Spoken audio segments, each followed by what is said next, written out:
உன்னை காப்பாத்தணும்னு ஓடி வந்த சின்னமணி லாரியில் அடிபட்டு சுயநினைவை இழந்துட்டான். உன்னை காப்பாற்ற முடியலையேங்கிற எண்ணம் மட்டும் அவன் மனசுல அப்படியே தங்கி போச்சு. உன்னை காப்பாற்ற முடியலையே, உன்னை காப்பாற்ற முடியலையே அப்படிங்கிற ஏக்கத்துல அவ தனக்குத்தானே தண்டனையை கொடுத்துக்கிறாமா. அந்த கொடுமை நீயே போய் பாருமா.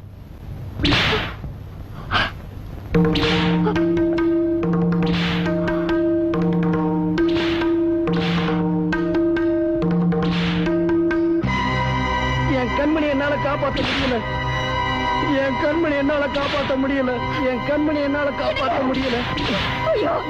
கண்மணி ரொம்ப நல்ல, என் கண்மணி என்னால காப்பாற்ற முடியல, என் கண்மணி என்னால காப்பாற்ற முடியல, என் கண்மணி என்னால காப்பாற்ற முடியல. இங்கே ஜோடி இல்லாம கேட்டாக்கா பதில் சொல்லாம எனக்கு